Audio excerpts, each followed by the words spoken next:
চোদ্দোর চিঠি পর্ব সংখ্যা 30। নাফিসা প্রথমে কিছুই বুঝে উঠতে পারছিল না, অবাক হয়ে হয়েছিল, কিন্তু অল্প সময়ের মধ্যে স্বামীর উচ্ছ্বাস সামলাতে ব্যস্ত হয়ে পড়ল। প্রতিটি স্পর্শে, প্রতিটি আলিঙ্গনে, প্রতিটি উন্মাদনায় নাফিসার বুক ভরে উঠছে অদ্ভুত এক মিষ্টি অনুভূতিতে। দীর্ঘ সময় পর সাইমন অবশেষে তার পিচ্চি বইয়ে ঠোঁট ছেড়ে দিল। দুজনের শ্বাস তখনও এলোমেলো। নাফিসা লজ্জায় মুখ গুজে ফেলল সাইমনের বুকে, আর সাইমন গভীর তৃপ্তির দৃষ্টিতে তাকিয়ে রইল নিজের জীবনের সবচেয়ে মূল্যবান সম্পদের দিকে। বুকে মাথা গুজে রেখে লাভ নেই, মাথাটা তোলো, চুরি করার শাস্তি পেতে হবে, ধরা পড়ে গেছো। সাইমন নাফিসার মাথাটা নিজের বুক থেকে তুলে ধীরে বলল। নাফি লজ্জায় চোখ মুখে রেখে আছে। সাইমন নাফিসার গালে আলতো হাত বুলিয়ে ফিসফিস করে বলল, চোখ খোলো পিচ্চি পুতুল, অ্যান্ড কিস মি। নাফিসা আরও গভীরভাবে চোখ মুখ চেপে ধরল লজ্জায়। সাইমন আরও কাছে টেনে নিয়ে হঠাৎ নাফিসার নরম ঠোঁটে জোরে কামড় দিল, একটুখানি আবেদন, একটুখানি অধিকারী উচ্ছ্বাসে ভরা। প্রথমে নাফিসা রিফ্লেক্সিভ দুই হাতে দিয়ে ঠেলেতে চাইল, কিন্তু সাইমনের স্পর্শে সে আর নড়তে সাহস পেল না। অল্প কষ্টে একটি নরম আর একটু গভীর অনুভব হলো। বিরক্তির বদলে যেন মধুর শিহরণ, মৃদু ব্যথা ভাঙতে না ভাঙতেই তার শরীরটা সাইমনের কাছে থাকতে চাইল। হাতটা আগের মতোই সাইমনের বুক আটকে রইল। সাইমন নাফিসাকে আলতো করে ছেড়ে দিয়ে আবার বুকে টেনে নিল। তার মাথার চুলগুলো ভালোবাসার হাত দিয়ে বুলিয়ে দিতে লাগলো। কিছুক্ষণ শুধু নীরবতা ভর করল দুজনের মাঝে। সাইমন নাফিসাকে বুক থেকে আলগা করে নিল, তারপর কপালে এক চুম্বন দিয়ে ঠোঁটের কোণে মৃদু স্পর্শ রাখল। নাফিসা পিটপিট করে চোখ খুলে তাকায়, অবাক দৃষ্টিতে তাকালো সাইমনের দিকে। কিছু মনে পড়তেই তার গলা কেঁপে উঠল। দরজা তো লক ছিল, তাহলে আপনি আসলেন কিভাবে? সাইমন বিছানায় হেলান দিয়ে আধশোয়া হলো, তারপর নাফিসাকে নিজের দিকে টেনে নিয়ে একেবারে জড়িয়ে নিল। তার ঠোঁটে এক চিলতে হাসি দেখা দিল। আমার বইয়ের ঘরে আসতে হলে রুমের লক খোলা কোনো বিষয় না, সবসময় এক্সট্রা চাবি থাকে আমার কাছে। নাফিসার বুক ধরফর করে উঠল। সে ফিসফিস করে বলল, কেউ যদি আপনাকে আমার ঘরে আসতে দেখে খারাপ ভাববে তো? সাইমন নাফিসার চোখে চোখ রেখে নির্লিপ্ত ভঙ্গিতে উত্তর দিল, আমি আমার বইয়ের ঘরে এসেছি, এতে কারো কাছে কৈফিয়ত দেওয়ার দরকার মনে করি না। নাফিসা ঢোক গিলে নিল। এই মানুষটা কতটা নির্দ্বিধায় সব কথা বলে দেয়, অথচ বাড়ির সকলে তো জানেই না তাদের বিয়ের কথা। নাফিসার মনে আতঙ্ক ঢুকে গেল। যদি সাইমন একদিন সবার সামনে হুট করেই বলে ফেলে, তাহলে তো সবার সামনে তাকে অস্বস্তির মুখে পড়তে হবে। সে আর চোখে তাকালো স্বামীর দিকে, কিন্তু কেউ তো জানে না আমাদের বিয়ের কথা। নাফিসার কণ্ঠে ভয় মিশ্রিত কাপা ভাব। সাইমন গম্ভীর সুরে বলল, এসব নিয়ে এত ভাবনা তোমাকে ভাবতে হবে না, এখন রেস্ট নাও, তারপর ফ্রেশ হয়ে পড়তে বসো। আমি বাইরে যাচ্ছি, দরজা লক করার দরকার নেই, শুধু ভিড়িয়ে রেখো, আমি ফিরে এসে লক করে দেব। নাফিসা চমকে উঠে গলায় আটকে আসা স্বরে বলল, মানে আপনি আবার আসবেন? রাতে আমার রুমে থাকবেন? সাইমন মুচকি হেসে উত্তর দিল, বউ, এতদিন ধরে নিজেকে আটকিয়েছি, এখন আর তোমাকে দূরে রাখতে পারবো না। তোমার এতে কোনো সমস্যা? নাফিসার মুখ লাল হয়ে উঠল, মাথা নিচু করে ফেলল লজ্জায়। সাইমনও সেই লজ্জারাঙা মুখের দিকে তাকিয়ে বিছানা থেকে নামলো। বেরিয়ে যাওয়ার আগে বলল, এখন এত লজ্জা পাওয়ার দরকার নেই, আমি তো তেমন কিছু করিনি, রাতের জন্য রেখে দাও, বাকি লজ্জাটা ভাঙানোর দায়িত্ব আমার। কথা বলে দরজা খুলে রুম থেকে বেরিয়ে গেল। নাফিসা হাঁপ ছেড়ে বাঁচল। নিজের মনে বিড়বিড় করল, ছি ছি, একদম নির্লজ্জ কথাবার্তা। নিজেও বিছানা থেকে নেমে ওয়াশরুমের দিকে গিয়ে ফ্রেশ হয়ে নিল। তারপর অজু করল, কারণ আসরের আজান দেওয়া হয়ে গিয়েছে ইতিমধ্যে। নামাজ পড়ে জায়নামাজ ভাঁজ করে আলমারিতে রেখে টেবিলের কাছে গিয়ে বসল বই হাতে, কিন্তু ঠিক তখনই ফোন বেজে উঠল। নাফিসা ফোন হাতে তুলে দেখল মিষ্টি ভিডিও কল করেছে। এই 4 বছরে মিষ্টির সাথে তার সম্পর্কটা অনেক ঘনিষ্ঠ হয়ে উঠেছে। চিকিৎসার সময় রসনা তাকে প্রায় নিয়ে যেত তাদের বাসায়। তখন থেকেই মিষ্টি আর নাফিসার মধ্যে এক বন্ধুত্ব তৈরি হয়। বলা চলে রসনা আর মিষ্টির কারণেই নাফিসা ধীরে ধীরে ট্রমা থেকে বের হতে পেরেছে। সেই বাড়িতে গেলে প্রায়ই আবিরকে পাওয়া যেত। নাফিসা বুঝতো না, বুঝতেই ওর সাথে এক ধরনের স্বাভাবিক বন্ধুত্ব তৈরি হয়ে গেছে। আবির বড় ভাইয়ের মতো খেয়াল রাখতো, সাহায্য করতো। নাফিসার ভালোও লাগতো তার সেই যত্নশীলতা। তবে মাঝে মাঝে আবিরের কিছু ব্যবহার, কিছু অচেনা দৃষ্টি নাফিসাকে অস্থির করে তুলতো, যেন সে বোঝার বাইরে কিছু আছে। মিষ্টির সাথে অনেকক্ষণ কথা বলে নাফিসা ফোন রেখে আবার বইয়ে মন দিল। নিজের মনে দৃঢ় সংকল্প করল, যেভাবেই হোক মামনির স্বপ্ন পূরণ করতেই হবে, তাকে ডাক্তার হতেই হবে। ঢাকা শহরের ব্যস্ততার ভিড়ে, শব্দ আর ভারাক্রান্ত ট্রাফিক জ্যামের মাঝেই এক কোণে ছোট্ট এক রেস্টুরেন্ট। এখানে অন্য জায়গার মতো ভিড় নেই, কোলাহল নেই, নিঃশব্দ একটা আলাদা পরিবেশ। রেস্টুরেন্টের এক কোণার টেবিলে বসে আছে রিশা। সামনে রাখা কফির কাপটা অনেকক্ষণ আনটাচড পড়ে আছে। গরম কফিটা এখন বরফের মতো ঠান্ডা হয়ে গেছে। রিশার হাত কাঁপছে হালকা হালকা, নার্ভাসনেসে বারবার কচলাচ্ছে হাত, আবার বারবার দরজার দিকে তাকাচ্ছে। কারো জন্য এই দীর্ঘ প্রতীক্ষা, বুক ধড়ফড় করা উদ্বেগ। হঠাৎ সেই প্রতীক্ষার অবসান ঘটল। রেস্টুরেন্টের দরজা ঠেলে ঢুকলো আকাশ। সারা শরীর ঘামে ভিজে নিয়ে একাকার। পরনে একটা সাধারণ অফ হোয়াইট রঙের টি শার্ট। তীব্র রোদে ছুটে আসায় ক্লান্ত মুখটা আরও ক্লান্ত রাখছে। গায়ের রঙও যেন অস্বাভাবিকভাবে ম্লান দেখাচ্ছে। খাড়া নাকে ছোট ছোট ঘামের বিন্দু, চুলগুলো এলোমেলো। সময় বের করা ওর জন্য কঠিন ছিল, তবুও আজ এসেছে। টিউশন শেষ করে কোনো রকমে তাড়াহুড়া করে এখানে এসেছে। রিকশার চোখ থমকে গেছে। ওর ব্ল্যাক ডায়মন্ড, হ্যাঁ, আকাশই তো ওর জীবনের অমূল্য রত্ন। এতদিনে আরও ভালোভাবে বুঝে গেছে এই মানুষটাকে ছাড়া এক মুহূর্ত থাকতে পারবে না। সাহস জোগাতে জোগাতে বহুদিন কেটে গেছে। আজ অবশেষে অনেক কষ্ট করে আকাশকে রাজি করিয়েছে দেখা করার জন্য। আজই ও সব বলে দেবে, নিজের বুকের ভেতর জমে থাকা ভালোবাসার কথা। আকাশের চোখও গিয়ে পড়ল রিশার উপর। অবাক দৃষ্টিতে তাকিয়ে রইল কিছুক্ষণ। এই মেয়ে তো সাধারণ জিন্স আর কুর্তিতেই অভ্যস্ত। আজকে কিনা হালকা রঙের একটা থ্রি পিস পরেছে। অদ্ভুত লাগছে তাকে। দেখতে অনেক সুন্দর লাগছে, অপরূপ লাগছে। কিন্তু আকাশের মনে একটা কাটা। এই মেয়েটার সৌন্দর্য যতই তাকে ঘায়েল করুক, তার জন্য কোনো লাভ নেই। কারণ বাস্তবে ওরা দুজন কখনো এক হবে না। আকাশ এগিয়ে এসে রিশার সামনের চেয়ারটা টেনে বসল। অথচ রিশা তখনও দাঁড়িয়ে আছে, যেন কি বলবে বুঝে উঠতে পারছে না। আকাশ একটু বিরক্ত সুরে বলল, বসো। কি বলবে তাড়াতাড়ি বলো, আমার আরেকটা টিউশনি আছে। কথাগুলো শুনে রিশা ধীরে ধীরে বসে বলল। ভেতরে তীব্র নার্ভাসনেস কাজ করছে। মনে হচ্ছে সব শব্দ গুলিয়ে গেছে। যেভাবে রিহার্সেল করছিল আকাশকে দেখার পর সব ভুলে গেছে। কণ্ঠ শুকিয়ে যাচ্ছে। কোনো রকমে বলল, আমি আমি আপনার জন্য কফি অর্ডার করি। আকাশ হালকা বিরক্তি গলায় উত্তর দিল, না, আমি করছি, তোমার করার দরকার নেই। কি বলার জন্য আমাকে ডেকেছো সেটা বলো। কথার শেষে রিশা গভীর শ্বাস নিল, সাহস সঞ্চয় করলো। তারপর এক নাগাড়ে বলে ফেলল বুকের ভেতরের সব কথাগুলো। আমি আপনাকে ভালোবাসি, আপনার সাথে সারা জীবন থাকতে চাই। প্লিজ না বলবেন না। আমি পারবো না আপনাকে ছাড়া অন্য কাউকে নিয়ে ভাবতে। অনেকবার মনকে বুঝিয়েছি, কিন্তু মন মানেনি। আমার মন আপনাকেই চায়। আমি আপনাকে ছাড়া আর কাউকে ভাবতে পারি না। বলে একটা বড় শ্বাস ছাড়ল রিশা। বুক যেন হালকা হয়ে গেল। আকাশের চোখে তেমন কোনো ভাব দেখা গেল না। আগেই সব জেনে এসেছে, এমনকি উত্তরটাও গুছিয়ে রেখেছে। ঠান্ডা গলায় বলল, ভালোবাসা স্বাভাবিক ব্যাপার, কিন্তু যাকে ভালোবাসো তার সাথেই সারা জীবন থাকা লাগবে এমন কোনো নিয়ম নেই। তোমার আর আমার কোনোদিনও এক হওয়া সম্ভব নয়, তাই এইসব মাথা থেকে ঝেড়ে ফেলো। রিশা তৎক্ষণাৎ উত্তর দিল, চোখে পানি ভরে উঠেছে ধীরে ধীরে। পারবো না, একদমই পারবো না। আকাশ গম্ভীর স্বরে বলতে লাগলো, তুমি একবার তোমার পরিবারের দিকটা ভেবে দেখো, আরেকবার আমার পরিবারকে। আমার বাবা সারা জীবন তোমাদের কোম্পানিতে সাধারণ কর্মচারী হিসেবে চাকরি করেছেন। আমি বেকার।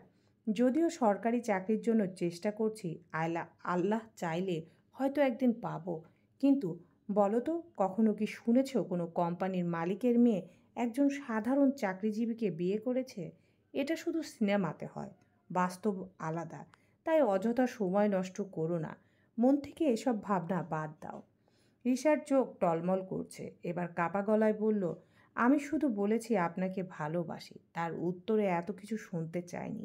সরকারি চাকরি নিয়ে যদি বলেন, বড় ভাইও তো সরকারি চাকরি করে, তবে সমস্যা কোথায়? আমি আমার পরিবারকে রাজি করাবো। আপনি শুধু বলুন, আপনি কি আমাকে ভালোবাসেন, আমার ভালোবাসা গ্রহণ করছেন কিনা। আকাশ গভীর শ্বাস ফেলে বলল, বলছি তো, আমি বামন। বামন হয়ে চাঁদে হাত বাড়ানো যায় না। তুমি হচ্ছ চাঁদ। তোমার দিকে হাত বাড়ানোর যোগ্যতা আমার নেই, ভুলে যাও। আর তোমার ভাইয়ের কথা বলছো, সে শখ করে চাকরি করছে, তার পরিবারের টাকার অভাব নেই। অঢেল আছে, কিন্তু আমার কাছে অঢেল টাকা নেই। তাই এ নিয়ে আর ভাবো না। রিশা এবার জেদি কণ্ঠে বলে উঠল, যদি বলি আমি বাদ দেব না? আকাশ নির্লিপ্তভাবে বলল, সেটা তোমার ব্যাপার, কিন্তু আমার কাছ থেকে কিছু আশা করো না। আল্লাহ হাফেজ, আমার দেরি হয়ে যাচ্ছে। বলেই উঠে দাঁড়ালো আকাশ, টেবিলের বিল মিটিয়ে দিল। রিশার কফির দামও দিয়ে গেল, নিজের কফির অর্ডার ক্যান্সেল করলো। বেরিয়ে যাওয়ার আগে কেবল একবার তাকিয়ে বলল, তোমার জন্য কফির বিল দিয়ে গেলাম, খেয়ে নিও। রিশার বুক যেন ভেঙে গেল, কণ্ঠ কাঁপতে কাঁপতে বলে উঠল, আমি শুধু একটা উত্তর চাই, আপনি আমায় ভালোবাসেন কি না সেটা বলুন। বাকিটা আমি সামলে নেব, আমি সব ঠিক করে নেব, শুধু একবার স্বীকার করুন। আকাশ এবার কোনো কথা বলল না, শুধু কঠিন মুখে পিছন ঘুরে চলে গেল। রিশা ভাঙা গলায় চিৎকার করে উঠল, কেন? শুধু টাকা আর পরিবার নিয়ে? ভালোবাসা কি এত তুচ্ছ? ধপ করে চেয়ারটায় বসে পড়ল রিশা। বুকের ভেতর চেপে থাকা কষ্টটা হঠাৎ বেরিয়ে এলো কান্নায়। রেস্টুরেন্টের ভেতর ছোটোখাটো শব্দে ভরে গেল ওর কান্নার সুর। আশেপাশের মানুষ তাকিয়ে আছে অবাক দৃষ্টিতে। পাশের টেবিল থেকে একজন মহিলা আর এক ওয়েটার ছুটে এলো। আপনি ঠিক আছেন ম্যাম? ঈশা মাথা তুলে তাকালো, চোখের পানি সামলে হালকা মাথা নেড়ে জানালো সে ঠিক আছে। তারপর দ্রুত হাত দিয়ে চোখ মুছে ব্যাগটা কাঁধে ঝুলিয়ে রেস্টুরেন্ট থেকে বেরিয়ে গেল। গাড়িতে উঠেই ড্রাইভারের দিকে তাকিয়ে বলল, কাকা, আমাকে বাসায় নিয়ে চলুন, যত দ্রুত পারেন। ড্রাইভারের চোখে অবাক দৃষ্টি, কিন্তু কিছু না বলেই ইঞ্জিন চালু করলো। গাড়ি ছুটে চলল ব্যস্ত ঢাকা শহরের ভিড়ে।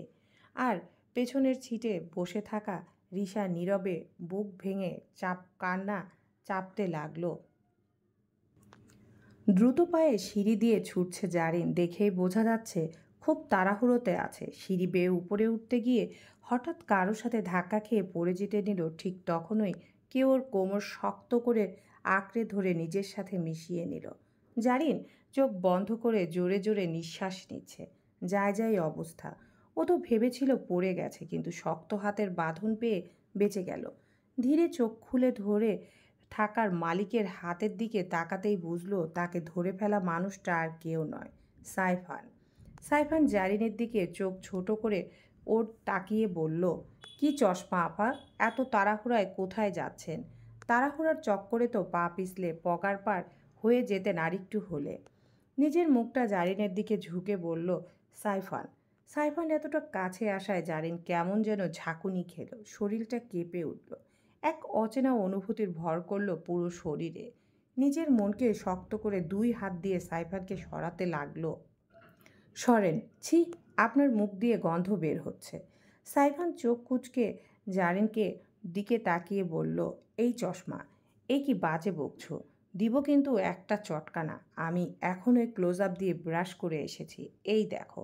আমার কানে এখনও কাছে আসো কাছে আসো গানটা ফিসফিস করছে।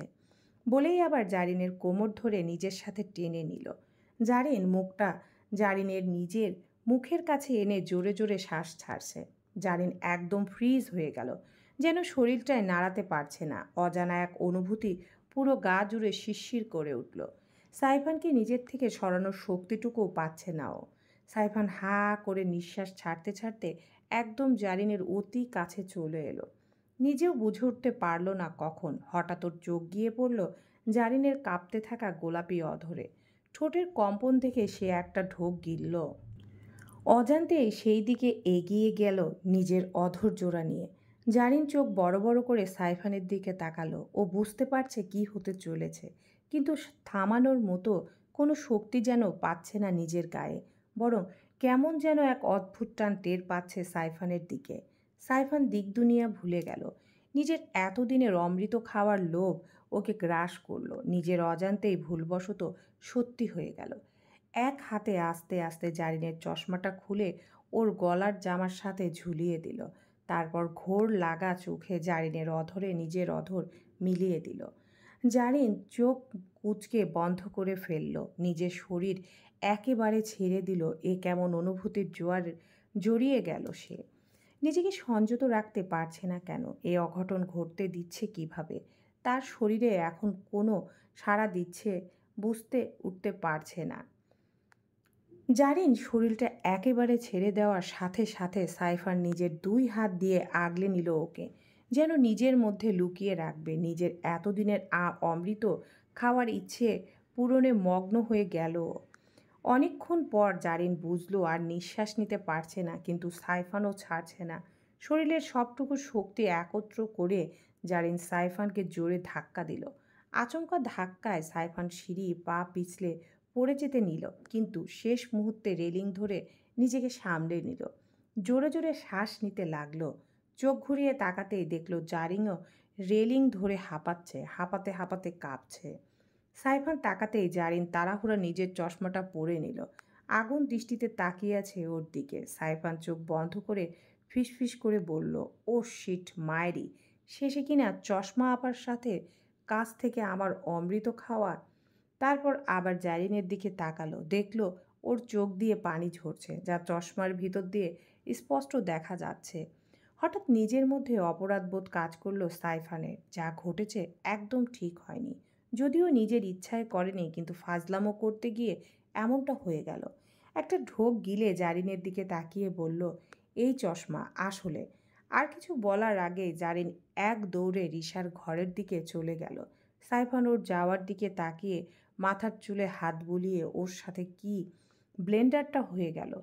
আমি তো চেয়েছিলাম কারোর সাথে বিয়ের পর যা ইচ্ছে করব। আল্লাহর কাছে চেয়েছি এক, আল্লাহ দিয়ে দিল আর এক, তবুও আর কেউ না। এই চশমাওয়ালা অ্যাটম বোমকে, হায় আল্লাহ, এবার সরি বলবো কেমনে?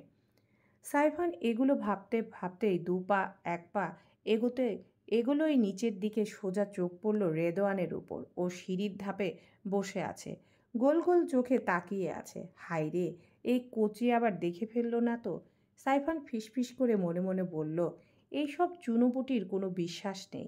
আমারে কেস খাওয়ায় দিবে কখন? ভেবেচিন্তে রেদওয়ানের দিকে এগিয়ে গেল সাইফান। কী রে, তুই এখানে বসেছিস কেন ভাই? হাগা চেপেছে নাকি? এভাবে বসে পড়েছিস, পাচ্ছিস না নাকি? আর তাই এভাবে চেপে ধরে থাকতে তাই বসে আছিস, নাকি এইখানে হাগা কইরা ফেলেছিস বলা যায় না এটাও পারিস? রেদওয়ান নাক মুখ সিটকে কপাল কুঁচকে উত্তর দিল, ছি ছি ভাই, এসব কি বলো? সাইফান আবার আগের ভঙ্গিতে বলল, আমি ঠিক কথাই বলছি, এভাবে বসে আছিস কেন তা না হলে বল। রেদওয়ান সাইফানের দিকে তাকিয়ে ভুরু নাচিয়ে মুচকি হেসে বলল, ভাই, নিজের চুরি ঢাকতে আমাকে এখন ডাকাত সাজাচ্ছ?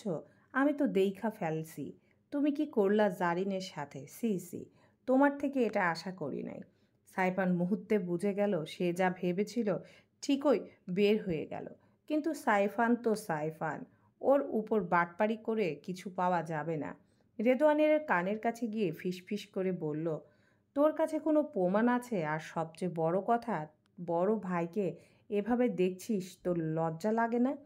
তুই যে একটা মাইয়ার সাথে কথা কেউস, এইটা আমি ফুপুমনির কাছে বলে দেব তুই প্রেম করস আর বড় ভাই সিঙ্গেল? এটা এমনিতেই একটা অপরাধ। আর তোর ন্যাংটা কালের একটা ন্যাংটা ছবি আছে আমার কাছে, তোর গার্লফ্রেন্ডের ইনবক্সে দিয়ে দেব, তখন বুঝবি ঠেলা বেটা। রেদওয়ানের মুখটা আরও কেটে গেল। মুখটা কালো করে সাইফানের দিকে তাকালো। মজা কটাই করতে চেয়েছিল। সামনে এত বড় দৃশ্য দেখে আর কেউ সেটা নিয়ে মজা না করে চুপ করে কি করে থাকতে পারে? সে একটু মজাই নিতে এসেছিল, কিন্তু এখন অন্যের কেস খাওয়াতে এসে নিজেই কেস খেয়ে ফেলল। সাইফানের দিকে চোখে অসহায় ও ৩২ পাটি দাঁত বের করে হেসে বলে, ভাই ভাই, আমি তো তোমার ছোট ভাই, প্লিজ প্লিজ এমন করিও না।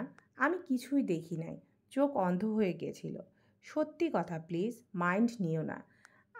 আমরাই তো। এসো, আমরা নিজেরাই মিলে যাই, হয় না? সাইফান শব্দ করে হেসে দিল ওর কথা শুনে। এইবার বাছাধন, পথে আসো। মানুষ বুঝে তার পিছনে লাগতে আসবি পরের বার থেকে। বড় ভাইয়ের উপর বাটপাড়ি করতে আসছিস, দেব না এখন। সত্যি এখানে হেগে দিবে এবার? আচ্ছা তাহলে গেলাম, মনে থাকে যেন, না হলে তোর আম ও যাবে, ছালাও যাবে। ভেবেচিন্তে কাজ করিও, বলেই রেদওয়ানের মাথায় হাত বুলিয়ে দিয়ে নিজের কাজের দিকে হাঁটা দিল। রেদওয়ান নাক মুখ কুঁচকে সাইফানের চলে যাওয়ার দিকে তাকিয়ে রইল। জারিনের কথা মাথায় এসে ওর ভেতরে আফসোস জাগল। ভাইয়ের মতো একজন মিসকে এমন শয়তানের ফাঁদে পড়ে গেল। তবে জারিনও কম নয়, সাপে নেউলের জমবে, ভালোই জমবে। মাগরিবের নামাজ শেষ করে নাফিসা আবার পড়ার টেবিলে বসেছে। টেবিলের উপর ছড়ানো বইয়ের পাতা উল্টে উল্টে অনেকক্ষণ ধরে পড়ছে সে। ঘরের ভেতর নিস্তব্ধতা, শুধু ঘড়ির টিকটিক শব্দ কানে বাজছে। পড়ার ঘোরের মধ্যে হঠাৎ ফোনটা কেঁপে উঠল। নাফিসা চমকে তাকালো, স্ক্রিনে ভেসে উঠল আননোন নাম্বার। কপাল কুঁচকে গেল ওর। এই অচেনা নাম্বার আবার কে? নিজের সঙ্গে নিজেরই প্রশ্ন করলো মনে মনে। হাত বাড়িয়ে ফোনটা তুলে নিল। এক মুহূর্ত দ্বিধায় থেকে রিসিভ করলো। আসসালামু আলাইকুম, কে বলছেন? ওপাশে কোনো শব্দ নেই, কেবল নিস্তব্ধতা। নাফিসা ভুরু কুঁচকে আবার বলল, হ্যালো, কে বলছেন? শুনতে পাচ্ছেন নাকি? একটু নীরবতার পর ওপাশ থেকে আসা কণ্ঠটা শুনেই ওর বুক ধকধক করে উঠল। আপনার স্বামী বলছি ম্যাডাম। কণ্ঠটা চিনতে একটুও ভুল হলো না, তার স্বামী নামক হালাল পুরুষ এটা। নাফিসার চোখ বড় বড় হয়ে গেল। এই লোক আমার নাম্বার পেল কোথা থেকে? মাথার ভেতর প্রশ্ন ঘুরপাক খেতে লাগলো। ওদের তো কখনো ফোনে কথা হয়নি, একসাথে থাকা ছাড়া। ওপাশ থেকে হালকা আদুরে সুরে ভেসে এলো, মাই পকেট সাইজ ওয়াইফ। চুপ কেন? স্বামীর কণ্ঠ শুনে কি স্বামী স্বামী পাচ্ছে এখন? নাফিসা মুখ বিকৃতি করে চোখ বন্ধ করলো। এই লোকের কি কোনো লজ্জা নেই? সবসময় এমন কথা বলে কিভাবে? বিরক্ত গলায় বলল, আপনি কেন সব সময়? কথা বলা শেষ করার আগেই ওপাশ থেকে আবার সাইমনের কণ্ঠ ভেসে আসলো। সাইমনের স্বাভাবিক রসিক ভঙ্গিতে উত্তর দিল, সরি হানি, ফোনে তোমাকে জড়িয়ে ধরা সম্ভব না, তাই ভাবলাম কথা দিয়ে মনের কোলাহল মেটাই। তুমি চাইলে এখন ওই বাড়ির দিকে রওনা দিই, আমার কোনো আপত্তি নেই। নাফিসা বিরক্তি হয়ে বলল, আপনি প্রচণ্ড লেভেলের অভদ্র হচ্ছেন স্বামীজান। এইসব দরকারে আমাকে ফোন দিয়েছেন? সাইমন হেসে উঠল, ও দরকার ছাড়া? তুমি জানো তুমি আমার দরকার? এই পৃথিবীতে সবচেয়ে বেশি দরকার তোমাকেই। নাফিসা লজ্জায় কান দিয়ে ধোয়া উড়ে যেতে লাগলো। এই লোকের কথায় কি সিঁড়ি হয়েছে। তারপর আবার বিরক্ত কণ্ঠে বললেও, আপনার অভ্যাসে পরিণতই হয়েছে আমাকে লজ্জা দেওয়া, তাই না? না, এটা অভ্যাস না, এটা স্বামীর প্রেম নিবেদন, আমার পিচ্চি বউ, বুঝেছেন আপনি? সাইমনের কণ্ঠ এবার নিচু হয়ে এলো। আমি যেদিন থেকে তোমাকে আমার বলেছি সেদিন থেকে আমার সব আমি তোমাতে আটকে আছি। সাইমনের গলার স্বর হঠাৎ বদলে গেল, একটু নরম, একটু গভীর, ভালোবাসা ভরা। নাফিসা থেমে গেল। সাইমনের কথাগুলো নিজের কানে বাজতে পুরো শরীরে ভালো লাগা কাজ করলো। কল কেটে দেওয়ার ইচ্ছে হচ্ছিল, কিন্তু আঙ্গুল থেমে রইল স্কিনের উপর। নাফিসা ধীরে নিঃশ্বাস ফেলল। চোখের কোণায় অজানা এক নরম অনুভূতি জমে উঠল। আপনাকে অনেক ভালোবাসি আমার হালাল পুরুষ। ওপাশ থেকে সাইমান নাফিসার বলা শব্দ শুনে স্তব্ধ হয়ে গেল। শরীরের ভেতর অনুভূতি ছড়িয়ে গেল নিমিষেই।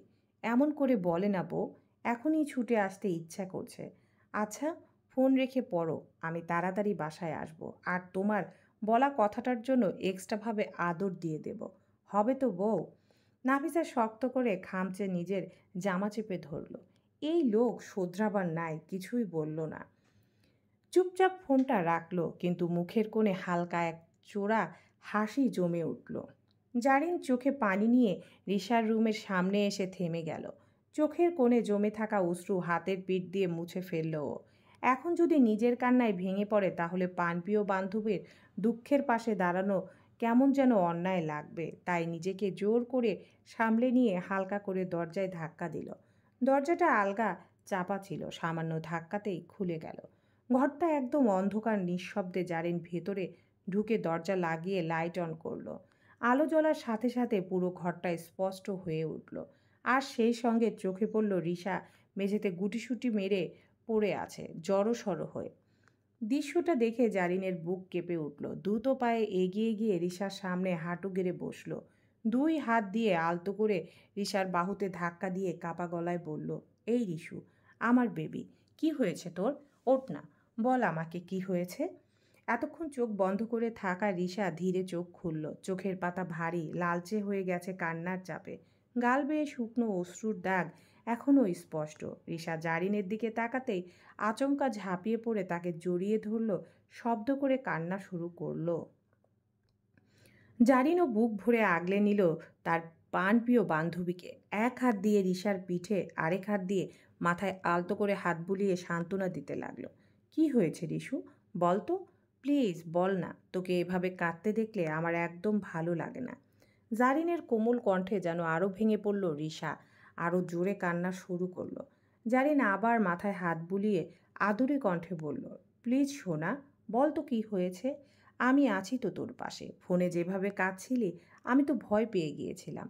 আকাশ ভাইয়ের সাথে দেখা করতে গিয়েছিলি, তাই না? কি বলল, সব খুলে বল।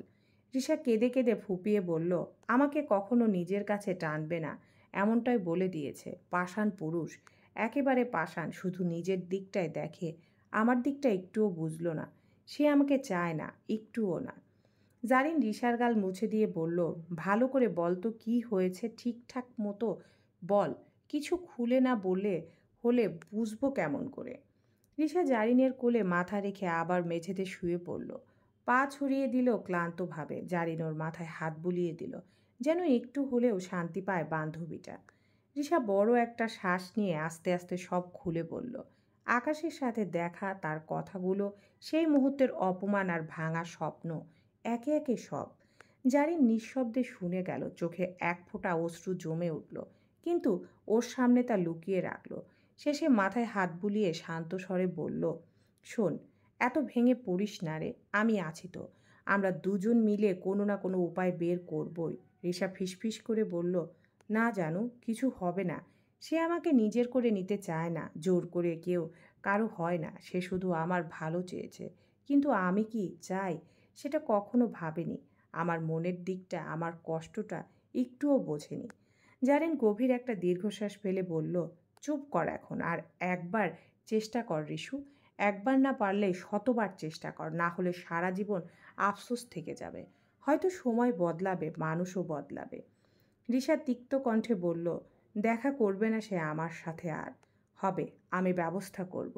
জারিন ওর হাত ধরে দৃঢ় কণ্ঠে বলল, আমার রিশু বেবিকে এভাবে ভাঙতে দেব না। তার জন্য যা করতে হয় আমি তাই করব।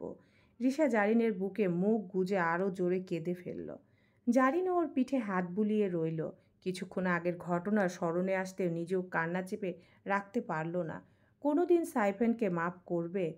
যেটা হয়েছে একদম ঠিক হয়নি, একদম না। দুজনের কান্নার একাকার হয়ে গেল ঘরের নীরবতার সঙ্গে। আপ্পি, প্লিজ ডাকো না, নাফুকে একবার দেখা করিয়ে দে না, প্লিজ প্লিজ এখানে আসতে বল। আবির রোশনাকে অনেকক্ষণ ধরে বোঝাচ্ছে যেন নাফিসাকে এই বাসায় নিয়ে আসে। কিছুদিনের জন্য রোশনাদের বাড়িতে বেড়াতে এসেছে সে, আর এসে এরকম আবদার ধরে বসেছে নাফিসাকে ডাকার জন্য। ওই বাড়িতে আবির চাইলে নিজেও যেতে পারত, কিন্তু গিয়ে কোনো লাভ হয় না। নাফিসার সঙ্গে ঠিকমতো কথা বলার সুযোগই পায় না। কখনো নিজের ঘরে বসে থাকে, আবার কখনো আফিয়া বেগম কিংবা রিশাদের সঙ্গে ব্যস্ত থাকে। রোশনা স্পষ্ট জানিয়ে দিয়েছে এখন নাফিসার পরীক্ষা সামনে, এই সময়ে ডাকলে মেয়েটার পড়াশোনার ক্ষতি হবে। রোশনা তখন মিষ্টির জামাকাপড় গুছিয়ে রাখছিল, হঠাৎ আবির এসে ওর হাত টেনে ধরে বিছানায় বসিয়ে দিল। নিজে শুয়ে পড়ে মাথা রাখলো বোনের কোলের উপর। আবদারের সুরে বলল, আপি, একবারে পার্মানেন্টলি নিয়ে আসার ব্যবস্থা করে দে না প্লিজ। আমি আর দূরে থাকতে পারছি না, তুই একবার কথা বল সবার সঙ্গে। নাফুর তো এখন 18 বছর হয়ে গেছে, আমারও পড়াশোনা শেষ হয়ে যাবে অচিরেই। ওর সব দায়িত্ব আমি নেব। একটুও হেরফের করব না। প্লিজ আমার সোনা বনু, একটু কথা বল না তুই। রোশনা মুচকি হেসে ভাইয়ের মাথায় হাত বুলিয়ে দিল। আরও কিছুদিন যাক, তারপর দেখা যাবে। এত অধৈর্য হচ্ছিস কেন রে? বলে ওর কানে হালকা টোকা দিল। আবির মুখটা কাত করে বিরক্ত গলায় বলল, আপি প্লিজ, আমি বিয়ের কথা বলছি, তুই কানে দিচ্ছিস ধাক্কা। এটা একদম ঠিক না। রোশনা বিরক্ত স্বরে বলল, হ্যাঁ, তুই তো বিয়ের জন্য লাফাচ্ছিস, আর ওইদিকে কেউ দিনকে দিন ধামড়া হয়ে যাচ্ছে, বিয়ের নামই নিচ্ছে না। বিয়ের কথা বললেই এমন মুখ ভার করে ফেলে যেন অপরাধ করে ফেলেছি। আবির বুঝে গেল বোন কার কথা বলছে। ও নিজেও বোঝে না সাইমান ভাই আসলে বিয়ে করতে চায় না কেন। বয়স কম হলো না, সব সময় মুখটা গম্ভীর, আবার মাঝে মাঝে এমন আচরণ করে যেন কেউ ওর সঙ্গে কথা বললেই অপরাধ করেছে। এসব ভাবনা ঝেড়ে ফেলে আবির আবার রসনাকে অনুনয় শুরু করলো, আপি, সাইমন ভাইয়ের কথা বাদ দে না। আমার ছোটগুলো আগে বিয়ে করে ফেললে ভাই তো লজ্জা পেয়ে করবেই তখন। আমারটা আগে কর না প্লিজ। রসনা এবার ভাইয়ের দিকে তাকিয়ে মুখ কুঁচকালো। ওরে আমার বিয়ে পাগল ছেলে রে, এবার তো মনে হচ্ছে নিজের বিয়ের ব্যবস্থা নিজেই করবি বুঝি। আপি প্লিজ এমন করিস না, একটা ব্যবস্থা কর না প্লিজ। বলে আবির দুই হাত জোর করলো। রসনা একটা দীর্ঘশ্বাস ফেলে বলল, আচ্ছা করব, এবার খুশি? এই কথাটা কানে যেতে আবির লাফিয়ে উঠে রসনার গালে দুটো জোরে চুমু দিয়ে দিল। এই না হলে আমার আপ্পি, ইয়াহু বলে খুশিতে দুই হাত প্রসারিত করে উঠল। রসনা চমকে বলল, এসব কী রে? ধৈর্য একেবারে দেব। বিয়ের কথা শুনে কেমন লাফাচ্ছিস তুই? বড় বোনের সামনে লজ্জা করে না একটু? এখনই যদি এত নির্লজ্জ হোস, বিয়ের পর কি করবি? আর এত নাচানাচি বন্ধ কর। এখন আর কোনো বিয়ের কথা বলবো না আমি, আগে নাফিসার পরীক্ষা শেষ হোক। আমি নির্লিপ্ত ভঙ্গিতে বলল, আর মাত্র 2-3 মাস আপি, এইটুকু আমি নিজেকে সামলে নিতে পারবো। রোশনা মুচকি হেসে মাথা নাড়ল। আর কি বলবো তোদের? তুই আর সাইফান দুজন একদম একরকম, পুরো বিয়ে পাগলা। আর একজন যদি একটু এমন হতো আমি খুশি হতাম। ওই যে বুড়ো হয়ে যাচ্ছে, এখনো বিয়ে করছে না। দেখি এবার যেভাবেই হোক পাকড়াও করে বিয়ে দেওয়ার ব্যবস্থা করতেই হবে। রোশনা কথাটা বলে হতাশভাবে দীর্ঘশ্বাস ফেলল। জারিন রিশার সাথে বেশ কিছুক্ষণ থাকার পর নিচে নেমে ওর জন্য খাবার আনতে গেল। আফিয়া বেগমের কাছে গিয়ে জানলো আজকে তারা দুই বান্ধবী সারা রাত গল্প করবে। রিশার কাছেই থাকবে সে। রিশা মুভি দেখবে বলে সব কিছু ঠিক করেছে বলে নিচে আসেনি, তাই ও খাবার নিতে এসেছে। কোনো মতে আফিয়া বেগম আর ইমা বেগমকে বুঝিয়ে খাবারটা হাতে নিয়ে দ্রুত পায়ে ছুটল রিশার ঘরের দিকে। করিডোর পার হওয়ার সময় হঠাৎ সামনে সাইফানের সাথে দেখা হয়ে গেল। জারিন থেমে গেল এক মুহূর্তের জন্য। বুকের ভিতর যেন হঠাৎ আগুন ছড়িয়ে পড়ল। এই মানুষটাকে দেখলে এখন শুধু রাগও নয়, অজানা এক কান্নাও গলা পর্যন্ত উঠে আসলো। ও কিছু না বলে পাশ কাটিয়ে চলে যেতে উদ্যত হলো, কিন্তু সাইফান এগিয়ে এসে সামনে দাঁড়িয়ে পথ আটকে দিল। জারিন থেমে গেল, চোখ রাগে চকচক করছে। সামনে থেকে সরেন, রাগমাখা কণ্ঠে বলল জারিন, যেন চোখ দিয়েই সাইফানকে গিলে ফেলবে। সাইফান একটু থেমে শান্ত গলায় বলল, না, তোমার সাথে কিছু কথা আছে। তার কণ্ঠেও দ্বিধা, অপরাধবোধের ভার যেন গলায় জড়িয়ে আছে। কিন্তু জারিনের মনে হলো এই কথাগুলো যেন আগুনের ঘি ঢালার মতো। ও দাঁতে দাঁত চেপে বলল, আপনি সব সময় সব বিষয় ফাজলামির মোডে রাখেন। কখন কোন পর্যায়ে ব্যাপারটা চলে যায় সেটার কোনো ধারণাই থাকে না আপনার, সাইফান ভাই। সাইফান গভীর একটা নিঃশ্বাস নিল, মুখে থাকা অপরাধবোধ স্পষ্ট। এইবার সত্যিই বড় ভুল করেছে, কিন্তু তার কি পুরো দোষ ছিল? পরিস্থিতিটাই এমন হয়ে গিয়েছিল। ও শান্ত স্বরে বলল, দেখো চশমা, আমি তোমাকে সরি বলতে এসেছি, শুধু সরি। জারিনের চোখ আরও লাল হয়ে উঠল, ঠোঁট কাঁপছে রাগে আর কষ্ট মিশে। সত্যি কি সরি বললে সব ঠিক হয়ে যায়? আপনি প্রতিবারই কিছু না কিছু করেন আর শেষে একটা সরি বলে সব শেষ করে দেন। সব ভুলের ওষুধ সরি নয় সাইফান ভাই। সব কষ্ট এমন করে হজম করা যায় না। শেষ কথাগুলো বলার সাথে সাথে জারিনের চোখ থেকে টপ টপ করে পানি পড়ে গেল। ওর চোখের অশ্রু দেখতে না পেয়ে সাইফানের বুকের ভেতর কেমন মোচড় দিয়ে উঠল। কেন এমন হচ্ছে জানে না, কিন্তু এই মেয়ের কান্না তার একটুও সহ্য হচ্ছে না। গলার ভেতরটা শুকিয়ে গেল, কিছু বলতে গিয়েও থেমে গেল। ঠিক তখনই জারিন পাশ কাটিয়ে দ্রুত হেঁটে চলে গেল। সাইফান স্থির হয়ে দাঁড়িয়ে রইল ওর পেছনে তাকিয়ে। এখন কিছু বলা ঠিক হবে না, পরে শান্ত মাথায় বোঝাতে হবে ধীরে ধীরে সব ঠিক হবে। সেই ভাবনাতে দীর্ঘ নিঃশ্বাস নিয়ে সাইফান ঘুরে দাঁড়ালো, আর জারিন কাপা হাতে খাবারটা আঁকড়ে ধরে রিশার রুমের দিকে হাঁটতে লাগলো। চোখের কোণে জলজল করছে অপূর্ণ কান্নার আলো। নাফিসা সাইমানের সঙ্গে কথা বলা শেষ করে আবার পড়ার টেবিলে বসেছিল। এশার আজানের শব্দ কানে আসতে উঠে নামাজ আদায় করলো। নামাজ শেষে কিছুক্ষণ কোরআন তেলাওয়াত করে আবার পড়তে বসলো। রাত বেশ হয়ে গেছে, তবুও পড়ার মনোযোগে সময়ের খেয়াল ছিল না ওর। কিছুক্ষণ পর নিচে নেমে আফিয়া বেগমের সাথে একটু সময় কাটিয়ে এলো, গল্প করলো, খাওয়া দাওয়া সেরে নিল। তবে আজ আর সবার সঙ্গে বসে খায়নি, একা খেয়ে আগেই উপরে চলে এসেছিল। রুমে এসে আবার পড়ায় মন দিল। টেবিলের উপর বই খাতা ছড়িয়ে পড়ে আছে, পাতা উল্টে উল্টে পড়তে পড়তে কখন রাত গভীর হয়ে গেছে সে টেরই পায়নি। চোখ দুটো ভারী হয়ে এলো, মাথা টেবিলের উপর রেখে অজান্তেই ঘুমিয়ে পড়ল। বাইরে হালকা বাতাস বইছিল, জানালার ফাঁক দিয়ে সেই ঠান্ডা বাতাস এসে লাগলো নাফিসার গালে। শরীরটা হালকা কেঁপে উঠল। ঘুমের ঘোরে একটু নড়ে চড়ে আবার মাথা রেখে ঘুমিয়ে পড়ল। কিন্তু কিছুক্ষণ পর আবার একই অনুভূতি, হালকা হাওয়ার ছোঁয়া মুখে লাগছে বারবার। বিরক্তিতে চোখ মুখ কুঁচকে গেল নাফিসার। ধীরে ধীরে চোখ খুলল, আর সেই মুহূর্তে দেখল তার সামনে দাঁড়িয়ে আছে সাইমান। ওর মুখের খুব কাছে ঝুঁকে ফু দিচ্ছে দুষ্টু মুচকি হাসি নিয়ে। নাফিসা অবাক চোখে তাকিয়ে রইল, আর সাইমানের ঠোঁটে খেলে গেল এক চেনা হাসি। ঘুম হয়েছে বউ, হ্যাঁ? এখন ওঠো, নিজের প্যাকিং সেরে ফেলো।